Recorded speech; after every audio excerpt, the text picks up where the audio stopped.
السلام عليكم ورحمة الله وبركاته. بسم الله والحمد لله والصلاة والسلام على رسول الله وعلى آله وصحبه ومن والاه. ربي اشرح لي صدري ويسر لي أمري واحلل عقدة من لساني يفقهوا قولي. Chers frères, chères sœurs, j'ai l'immense joie d'être avec vous aujourd'hui à Bamako. Je remercie Allah subhanahu wa ta'ala de nous avoir facilité ce déplacement et le fait d'être parmi vous. Qu'Allah tabarak wa ta'ala mette la baraka dans les paroles que l'on va prononcer. Qu'Allah subhanahu wa ta'ala accepte nos efforts. Qu'Allah subhanahu wa ta'ala nous accorde la sincérité. Qu'Allah tabarak wa ta'ala fasse que les enseignements de toutes ces conférences vous soient utiles. Puis, je remercie du fond du cœur l'association Nour al-Hayat. Qu'Allah tabarak wa ta'ala les élève en degré. Des jeunes qui sont des modèles. Des jeunes qui prennent des initiatives. Des jeunes qui veulent que les gens aiment Allah et son prophète sallallahu alayhi wa sallam et que notre jeunesse grandit dans la droiture. Enfin, nous implorons Allah subhanahu wa ta'ala de les récompenser. Nous implorons Allah subhanahu wa ta'ala de leur accorder la sincérité, la piété, la véracité dans les paroles et dans les actions. Et bien évidemment, nous remercions tous nos mashayikh, les responsables associatifs et ceux et celles qui ont été à l'initiative de cet événement, les bénévoles, les gens de la sécurité et toutes les personnes qui ont contribué à la mise en place de cet événement. Qu'Allah subhanahu wa ta'ala vous récompense vivement.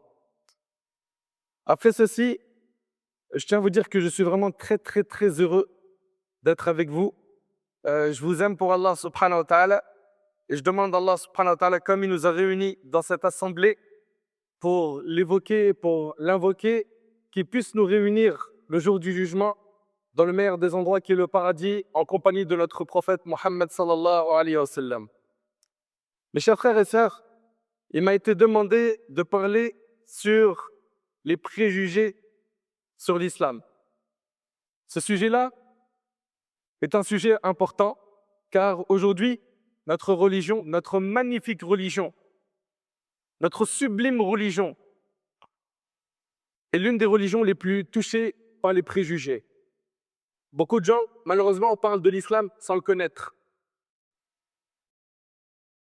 L'analyse sans le comprendre et le juge à travers le comportement de certains qui font n'importe quoi. Aujourd'hui, il suffit d'un mot, d'un vêtement, d'un simple nom pour juger un musulman. Et rapidement, on va parler d'extrémisme, d'intolérance, de violence, de terrorisme, etc. Trop souvent, l'islam est présenté comme un danger. Pourtant, si seulement on ouvrait le Coran, et si seulement on étudie les enseignements du meilleur des hommes qu'Allah a créé, qui est Muhammad, sallallahu alayhi wa sallam, l'élu parmi les créatures. En étudiant le Coran, en étudiant la sunna du prophète sallam, on découvrirait une religion, écoutez bien s'il vous plaît, fondée sur la paix, la justice et la miséricorde. Allahu Akbar. La paix, la justice et la miséricorde.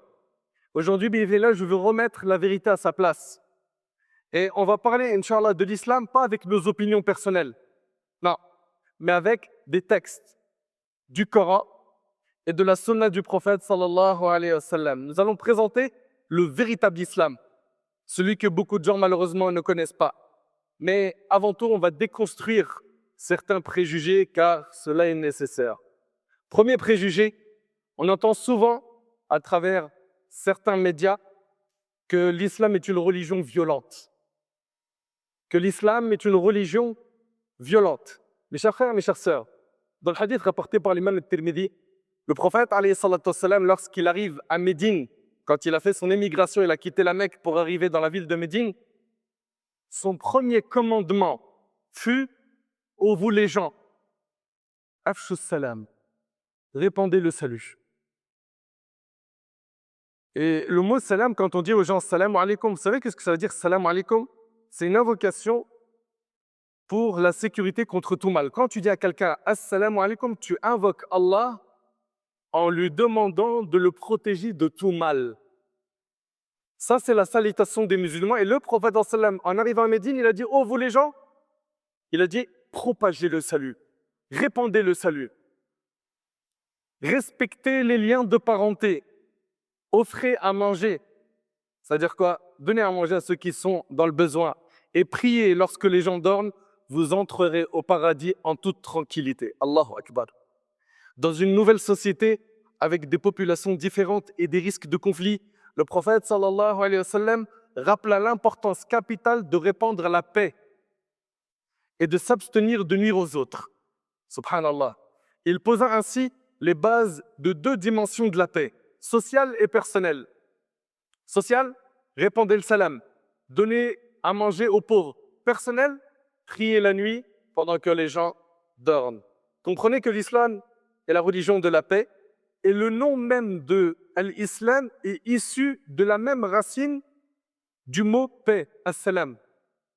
Le nom même de l'islam est issu de la même racine du mot paix.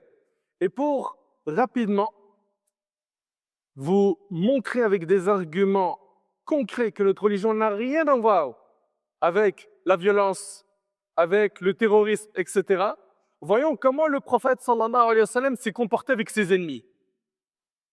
Le prophète alayhi wa sallam, il reçoit la révélation, il a l'âge de 40 ans, dans la grotte de Hira. Puis, il va connaître une étape qui est ad-da'wa sirriya, c'est-à-dire il va faire l'appel à l'islam, mais de manière secrète, pendant 3 ans. Puis après, Allah tabaraka wa ta'ala va lui dire « Fasda' bima tu'mar wa a'rid 'anil mushrikeen » Proclame ce qui t'a été ordonné et détends-toi des associateurs. Et là, le prophète sallam a déployé beaucoup d'efforts pour appeler publiquement les gens à l'islam. Ils vont tout de suite s'attaquer aux faibles, parmi les compagnons, comme ça va être le cas pour Bilal, radiyallahu anhu. Ils vont le faire souffrir, comme vous le savez, vous connaissez son histoire. Ça va être la même chose pour Ammar, Yasir, Soumaïa, qui sera la première femme martyre de l'islam. Et donc, ils vont faire souffrir les compagnons. Et le prophète sallam les fait patienter en leur disant que le paradis les attend. Les choses vont s'amplifier à la Mecque jusqu'à ce que le prophète va quitter la Mecque. Et attention, il va quitter la Mecque après avoir perdu 2 personnes qu'il aimait énormément. Abu Talib, qui était son oncle et qui était un grand soutien pour lui et qui a été pour lui une sorte de forteresse dans laquelle il se réfugiait contre le mal des Qurayshites. Mais quand il va mourir, eh ben, la rage des Qurayshites, donc des habitants de la Mecque, va éclater envers le prophète. Et il va perdre également, pendant cette année-là, son épouse Khadija radiyallahu anha. Donc le prophète perd 2 grands soutiens dans sa vie, 2 personnes qu'il aimait énormément. Et le prophète va quitter la Mecque en étant triste, en allant à Taïf, pas loin de la Mecque, pour chercher refuge auprès des Faqif. Il va aller là-bas dans l'espoir de voir des cœurs prêts à réceptionner son message. Mais il va voir l'inverse. Il va voir énormément de méchanceté jusqu'à ce qu'ils vont le huer. Ils vont l'insulter et ils vont lui jeter des pierres. Il quittera Taïf en sang, alayhi salatu wassalam. Et dans cette position où le prophète sallam est très touché et attristé, l'ange des montagnes il va venir le voir. Et il va dire au prophète sallam, si tu le souhaites, donne-moi juste l'ordre. Je vais les engloutir entre les 2 monts qui entourent Taïf. En 2 mots, si tu veux une vengeance, tu vas l'avoir tout de suite. Et s'il vous plaît, qu'est-ce que vous aurez fait à sa place? Qu'est-ce que vous aurez fait à la place du prophète sallam? Il a perdu 2 êtres chers, à lui, son oncle et son épouse. Il avait ses compagnons se faire torturer. Et là, c'est la goutte de trop. À Taïf, il l'insulte et lui jette des pierres. Est-ce que le prophète sallam va dire à l'ange, engloutis-les, extermine-les, alors qu'il est en position de force? Eh bien, écoutez-moi, le prophète sallam dira à l'ange des montagnes, non. Non, ne fais pas cela. Pourquoi? Il va dire, car de leur descendance, Allahu Akbar, car de leur descendance, j'espère qu'Allah fera sortir des personnes qui l'adorent seules sans rien lui associer. Allahu Akbar, le prophète sallam, il a espoir en leur descendance. Peut-être qu'eux, ils seront meilleurs que leurs parents et ils adoreront Allah sans rien lui associer. On voit quoi ici? Pas de vengeance, plutôt de la miséricorde. N'oubliez pas qu'Allah tabarak wa ta'ala, en parlant du prophète sallam, a dit وَمَا أَرْسَلْنَاكَ إِلَّا رَحْمَةً لِلْعَالَمِينَ. Nous ne t'avons envoyé que comme miséricorde pour l'univers. Le prophète sallam, il a été envoyé comme miséricorde pour l'univers. À la conquête de la Mecque, après 20 ans de persécution, les compagnons ont connu à Médine plusieurs batailles. La bataille de Badr, la revanche qui a été la bataille de Uhud, la bataille de Khandaq, les coalisés.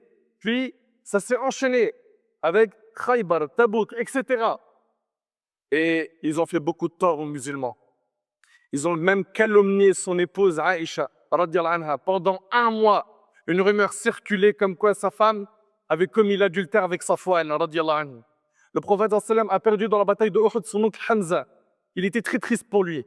Le prophète sallam a connu donc pendant 20 ans des persécutions de la part des Qurayshites. Et là, le jour de la conquête de la Mecque, 20 ans plus tard, il est en position de force. Il est avec 10 000 compagnons. Les musulmans pensaient que ça allait être un jour de vengeance. D'ailleurs, ils ont dit, certains musulmans ont dit, ce jour est un jour de lutte sanglante. Et regardez le prophète sallam qui rentre pour conquérir la Mecque, il va dire quoi? Non, ce jour est plutôt un jour de clémence. Ce jour est plutôt un jour de clémence. Ensuite, il s'est tenu face aux vaincus, les Qurayshites, et il leur a dit, ô habitants de la Mecque, que pensez-vous que je vais faire de vous aujourd'hui? Il est en position de force. Ils lui ont fait énormément de mal. Ils lui ont dit du bien, car tu es un frère généreux, fils d'un frère généreux.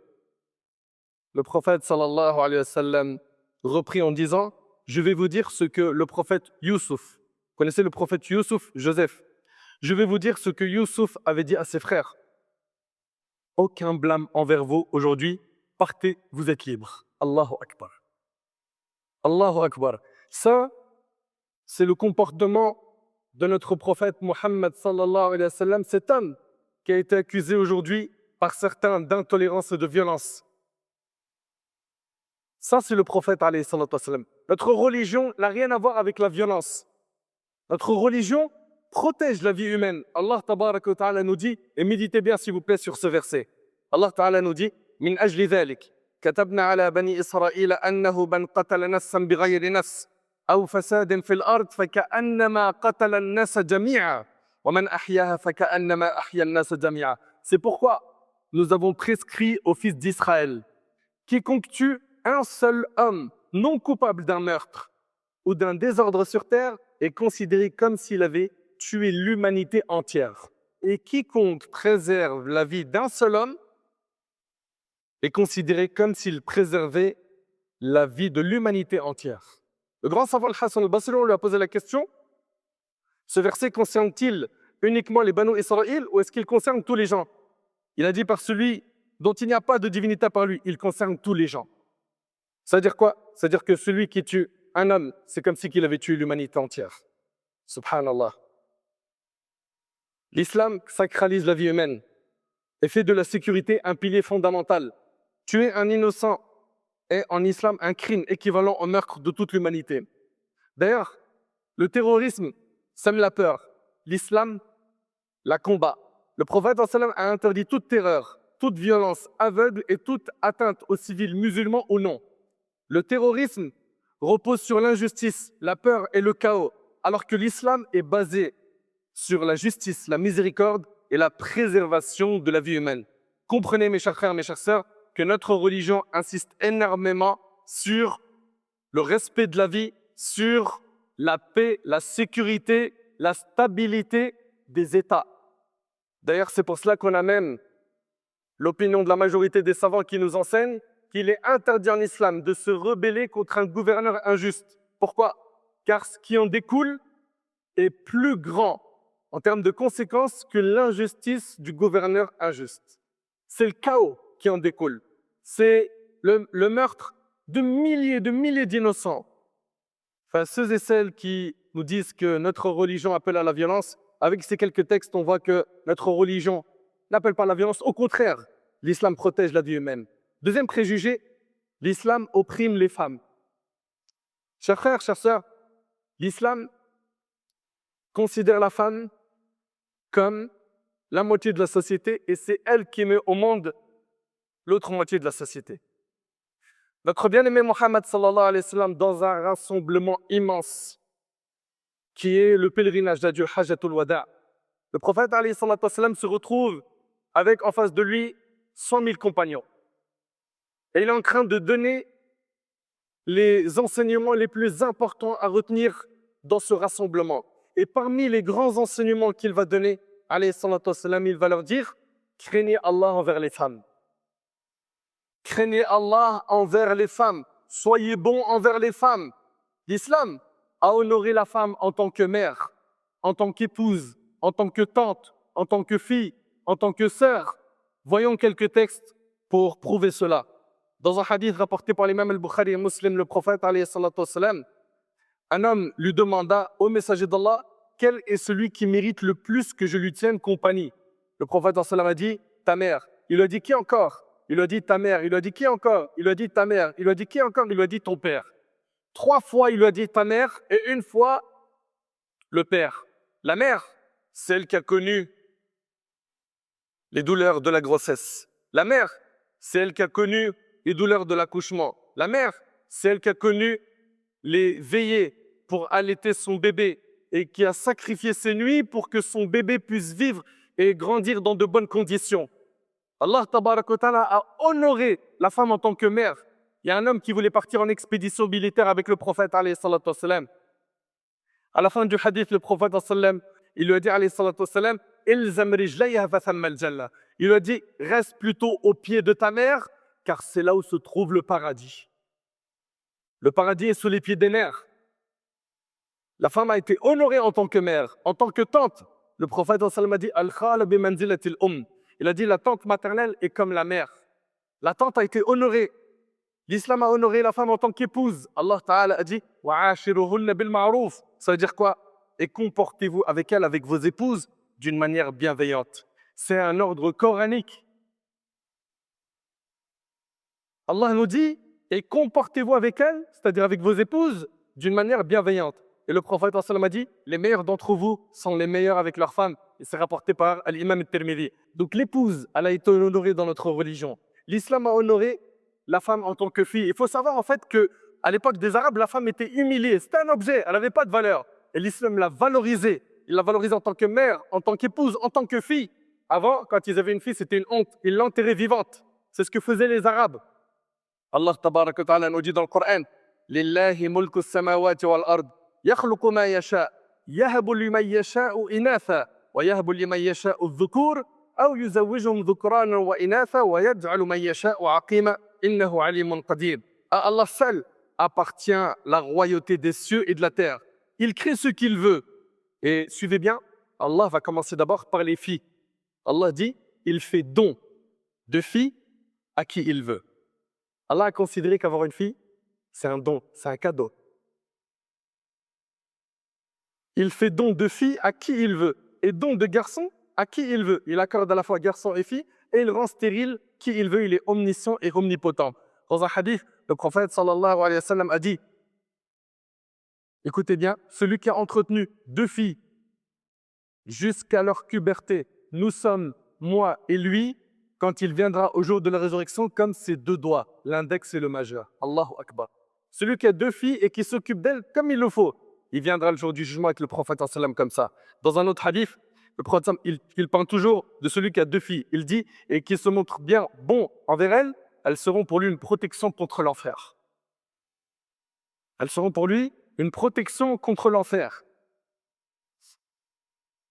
Pour ce qui est de la sœur, selon Abu Sa'id al-Khudri, le prophète a dit, celui qui détiendra sous sa responsabilité 3 filles ou 3 sœurs, ou bien 2 filles ou 2 sœurs, puis se comportera bien avec elles, en craignant Allah, rentrera au paradis. Vous avez vu comment notre religion valorise la femme. L'islam a donc honoré la femme. Contrairement à ce qu'on veut nous faire croire, le Coran reconnaît la dignité totale de la femme. Allah nous dit, elles ont des droits équivalents à leurs obligations, conformément à la bienséance. L'islam a accordé aux femmes le droit à l'héritage, alors qu'avant l'islam, les Arabes lésaient la femme. L'islam lui a donné le droit à la propriété, à l'indépendance financière. Allah Ta'ala nous dit لِلرِّجَالِ نَصِيبٌ مِّمَّا اكْتَسَبُوا وَلِلنِّسَاءِ نَصِيبٌ مِّمَّا اكْتَسَبْنَ. Aux hommes reviendra une part conforme à ce qu'ils auront acquis par leurs œuvres, et aux femmes reviendra une part conforme à ce qu'elles auront acquis par leurs œuvres, et il a été rapporté que cela concerne l'héritage. Le prophète sallallahu alayhi wa sallam a dit toute injustice contre les femmes. Il a condamné la violence envers les femmes. En réalité, l'oppression des femmes vient des cultures, mais jamais de l'islam. Mais jamais de l'islam.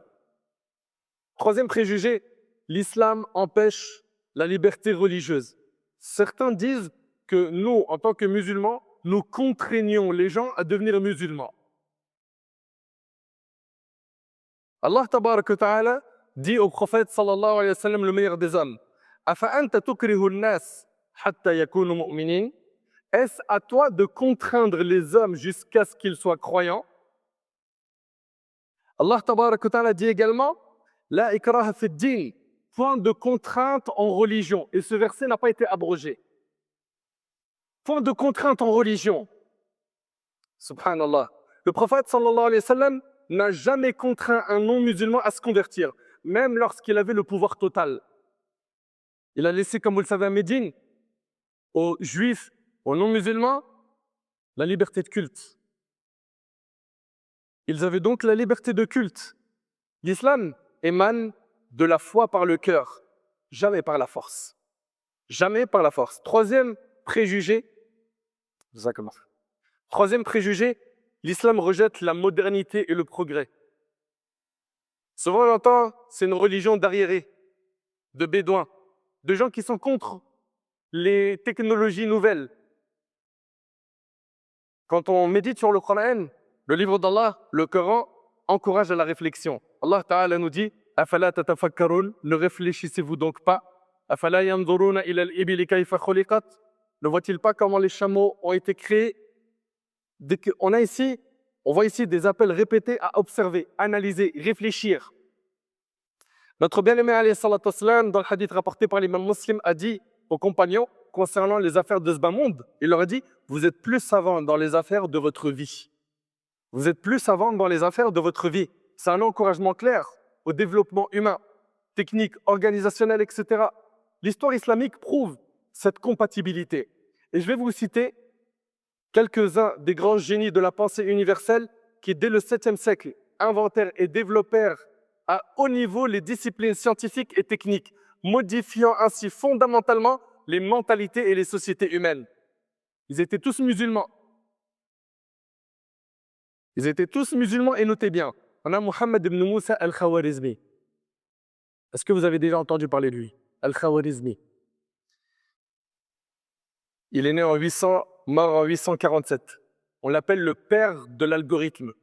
Il bouleversa la science des mathématiques et laissa à la postérité le terme algèbre.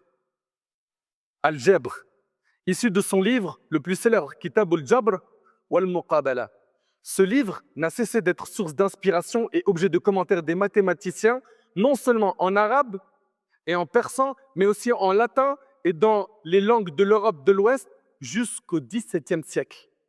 Al-Khawarizmi, précurseur en la matière, a permis de cerner scientifiquement les lois de l'univers.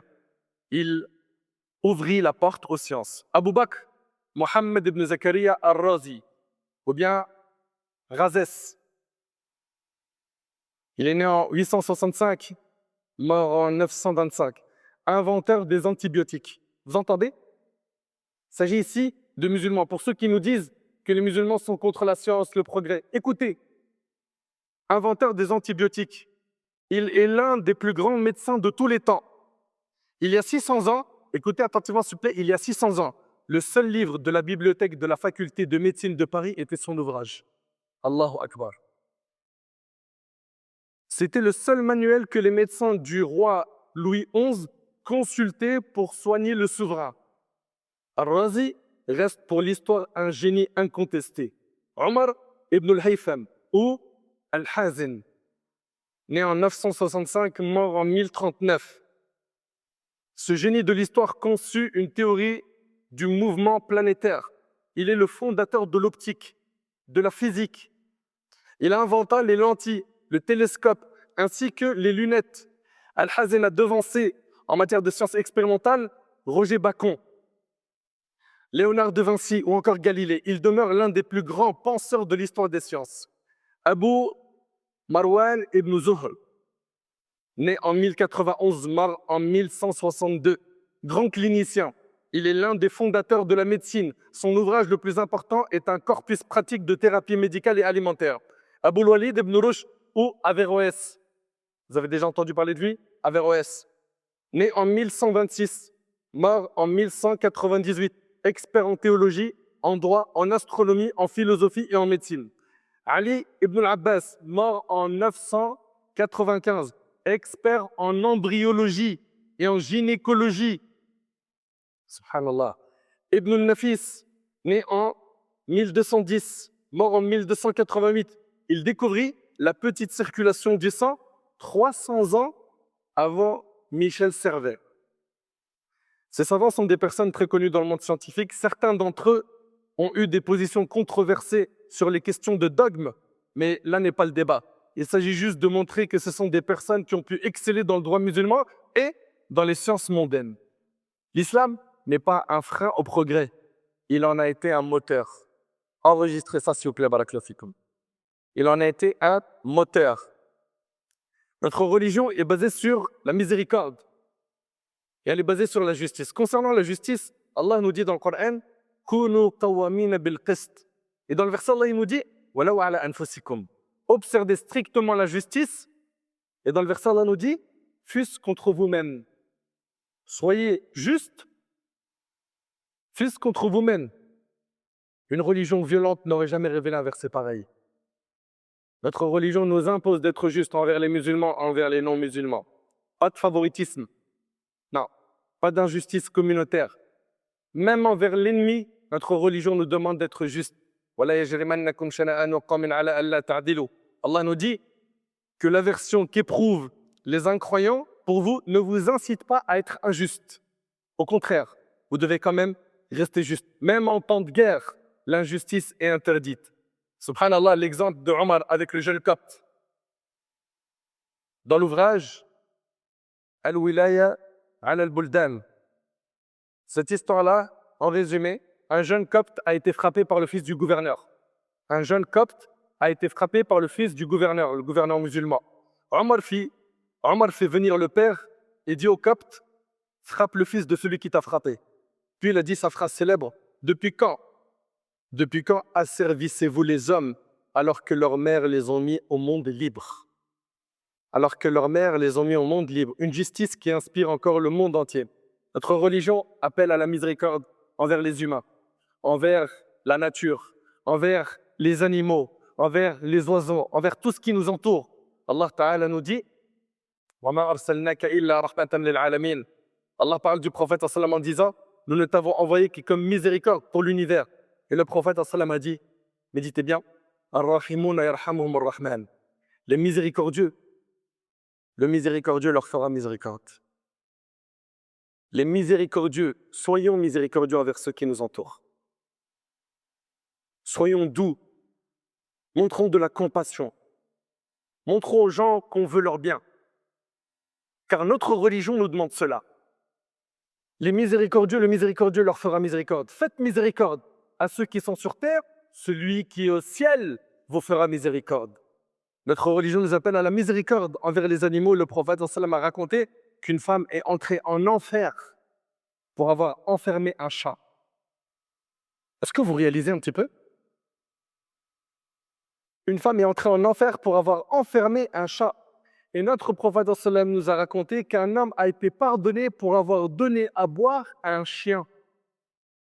Et selon Abu Umama, le prophète a dit « Quiconque fait miséricorde ne serait-ce qu'un oiseau. » Allah lui fera miséricorde le jour du jugement. C'est rapporté par Tabarani selon Abu Umama. Allahu Akbar. Si l'islam protège les animaux, comment peut-on lui attribuer la violence envers les humains? On se doit d'être plein de miséricorde envers les faibles, les enfants, les pauvres. Et une fois, le prophète sallam embrassa son petit-fils Al-Hassan ibn Ali, radiyallahu ta'ala anhu. Al-Aqra ibn Habs lui a dit « J'ai 10 enfants et j'en ai jamais embrassé aucun. » Alors le prophète sallallahu alayhi wa sallam a dit, celui qui n'est pas miséricordieux ne reçoit lui-même aucune miséricorde. Oui, notre religion l'appelle à quoi? L'agressivité, l'arrogance, l'insulte, tout ça ne fait pas partie de notre religion. Mais alors d'où viennent les préjugés? Les préjugés viennent de trois choses. Un, l'ignorance. On parle de notre religion sans la connaître. Sans la connaître. Certains vont venir dire, voilà, votre Coran, vous dites que c'est un livre qui est magnifique, splendide, etc. Mais vous avez un verset qui dit ceci et un autre qui dit cela.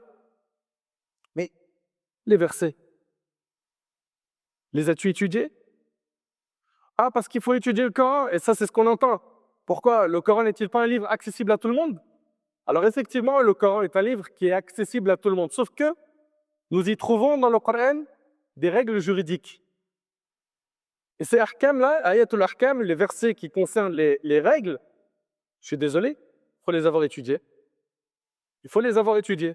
Tu ne peux pas parler de divorce en lisant les versets sans connaître l'explication de ces versets. Tu ne peux pas parler d'héritage en prenant les versets sans avoir recours à l'explication de nos savants, pour avoir une compréhension saine et fine. C'est celles qui ont une mauvaise image de l'islam. Il y a trois raisons. La première, c'est l'ignorance. Ils ne connaissent pas notre religion. Ils ne l'ont pas étudiée.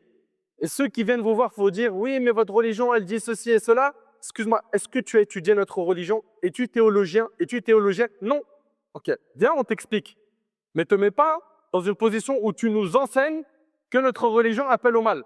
Non, fais preuve d'humilité, reconnais que tu ne connais pas et on va t'enseigner. T'inquiète pas, toutes les ambiguïtés qui ont été écrites sur notre religion, elles ont été effacées à coups de Tipex depuis des siècles par nos savants. Ce travail a déjà été fait par nos savants.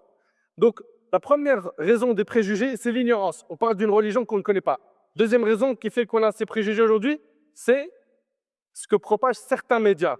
Ils vont montrer les 0,01% de gens violents et jamais ils ne montreront les 99,9% de musulmans respectueux, travailleurs et bienveillants. Et malheureusement, certains ont construit une image de l'islam biaisée parce qu'ils regardent des médias qui, voilà, on connaît leur fonctionnement, ils sont orientés. Troisième cause de ces préjugés, certains comportements qui trahissent nos valeurs. Et il faut le dire. Et il faut le dire, nous avons malheureusement dans notre communauté des gens qui représentent mal notre religion, qui se comportent mal, qui font en sorte que malheureusement certains font des amalgames. Donc on a un grand boulot à faire à l'intérieur de la communauté pour améliorer notre comportement et être exemplaire. Et justement, comment musulman répond à ce contexte de préjugés? Un, par l'exemplarité. Sois exemplaire. Pour que tu sois exemplaire, il faut que tu suives les bons modèles. Allah, en parlant des prophètes, il dit, voici ceux qu'Allah a guidés, suis donc leur guider. Nos modèles sont les prophètes. Alayhim salam. Suis les prophètes et tu seras, bi'idhnillah, droit dans tes bottes. Tu seras quelqu'un d'exemplaire. Tu seras quelqu'un qu'on voudra imiter. On voudra en connaître un peu plus sur ta religion. Et notre religion insiste énormément sur le bon comportement. Le prophète sallallahu alayhi wa sallam a dit, rien ne pèse plus lourd dans la balance du croyant le jour du jugement que sa bonne moralité. Subhanallah, c'est-à-dire le jour du jugement, ce qui pèse le plus dans la balance, c'est le bon comportement. Excelle dans ton comportement. Tu étais de nature à démarrer au quart de tour, tu t'es énervé vite, contrôle-toi, maîtrise-toi. Tu étais quelqu'un qui n'arrivait pas à dire des bonnes paroles, tu vas t'efforcer. Et avec toute chose, quand on fait l'effort, on réussit avec l'aide d'Allah tabarak wa ta'ala. Donc, pour changer ces préjugés, il faut impérativement qu'on soit exemplaire par le bon comportement, par le fait d'ordonner le bien et interdire le mal. Sois honnête, serviable, patient, doux, fiable, c'est la meilleure da'wah. Le meilleur moyen de montrer la beauté de l'islam, c'est en excellant dans notre comportement. Deuxièmement, pour effacer ces préjugés, il faut du dialogue, de la clarté. et que tu sois sage et que tu saches prendre sur toi. Ne pas répondre à la haine par la haine. Allah Ta'ala il dit وَلَا تَسْتَوِي الْحَسَنَةُ وَلَا السَّيِّئَةُ ادْفَعْ بِالَّتِي هِيَ أَحْسَنُ فَإِذَا الَّذِي بَيْنَكَ وَبَيْنَهُ عَدَاوَةٌ كَأَنَّهُ وَلِيٌّ حَمِيمٌ وَمَا يُلَقَّاهَا إِلَّا الَّذِينَ صَبَرُوا وَمَا يُلَقَّاهَا إِلَّا ذُو حَظٍّ عَظِيمٍ. Allah nous dit, écoutez bien, la bonne action et la mauvaise ne sont pas semblables. Réponds au mal de la meilleure façon. Et tu verras celui qui te témoigne de l'animosité devenir tel un ami chaleureux. Regardez l'enseignement coranique. Allah il nous dit de ne pas répondre au mal par le mal, mais de répondre au mal par le bien. Et il nous dit que celui qui avait une animosité envers nous, il deviendra tel un ami chaleureux. Mais regardez ce qu'Allah il nous dit par la suite. Mais cette qualité de répondre au mal par le bien n'est donnée qu'à ceux qui endurent, qu'à ceux qui maîtrisent leur ego. Car c'est difficile. C'est difficile quand tu manges un coup de pouvoir répondre par le bien. Allah il nous dit, mais cette qualité n'est donnée qu'à ceux qui endurent et elle n'est donnée qu'aux possesseurs d'une part de bien et de récompenses immenses. Donc, c'est par la pédagogie, la sagesse, la sérénité qu'on va réinformer les gens et leur montrer la beauté de notre religion. Allah Tabarak wa Ta'ala a établi dans ce verset que je vais vous citer, dans Sourate Al-Hujurat, la base de la relation des humains. Allah Ta'ala nous dit, Ya ayyuhan nas, inna khalaqnakum min dhakarin wa untha wa ja'alnakum shu'uba wa qaba'ila lita'arafu, inna akramakum indallahi atqakum. Ô homme, nous vous avons créé d'un homme et d'une femme. D'un homme et d'une femme, Adam et Ève. Et nous avons fait de vous des peuples et des tribus afin que vous puissiez vous reconnaître. Et non donc pour vous enorgueillir de vos lignées. Le plus noble d'entre vous auprès d'Allah est le plus pieux. Allah ne nous a pas créés de différentes couleurs, de différentes origines. Pourquoi? Pour qu'on se fasse la guerre. Non. Mais c'est pour qu'on puisse connaître les uns et les autres. C'est pour qu'on puisse profiter des cultures des uns et des autres. Et ce n'est pas pour qu'on s'oppose. Et Allah nous dit que le plus noble d'entre nous, c'est qui? C'est le plus pieux, celui qui a la meilleure relation avec Allah. Donc, pour effacer ces préjugés et le devoir d'exemplarité, il y a également, on vous a dit, le dialogue, il y a aussi l'utilité sociale. L'utilité sociale, le prophète a dit, les gens les plus aimés d'Allah sont ceux qui sont le plus utiles aux autres. Et dans un hadith, le prophète a dit, il y a des gens qui sont une clé pour le bien, une barrière contre le mal. Il y a des gens qui sont comme ça, subhanallah, une clé pour le bien. Là où ils sont bénis.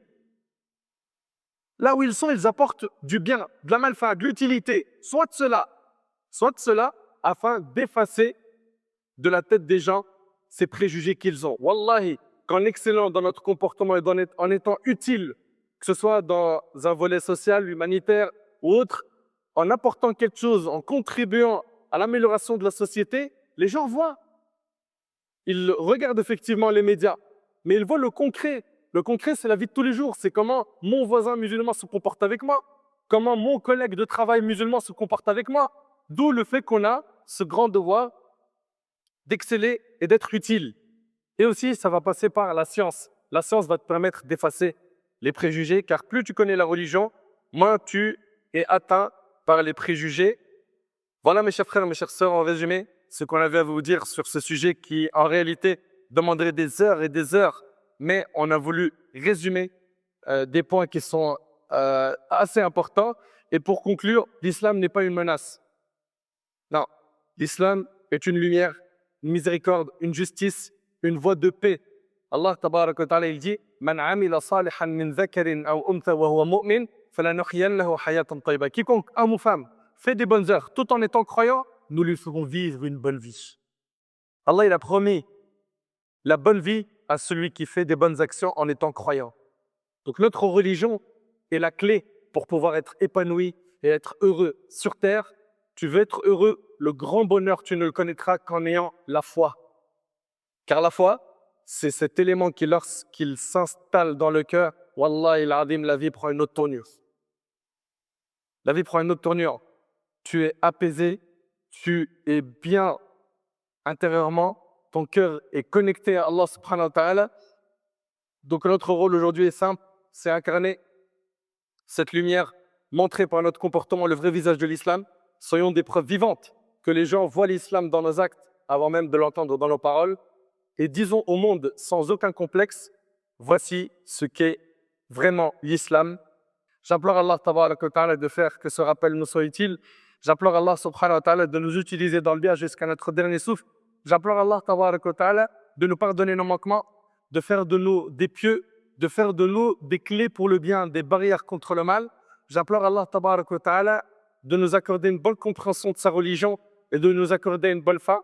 هذا والله أعلم سبحانك اللهم وبحمدك أشهد أن لا إله إلا أنت أستغفرك وأتوب إليك وجزاكم الله خير وآخر دعوانا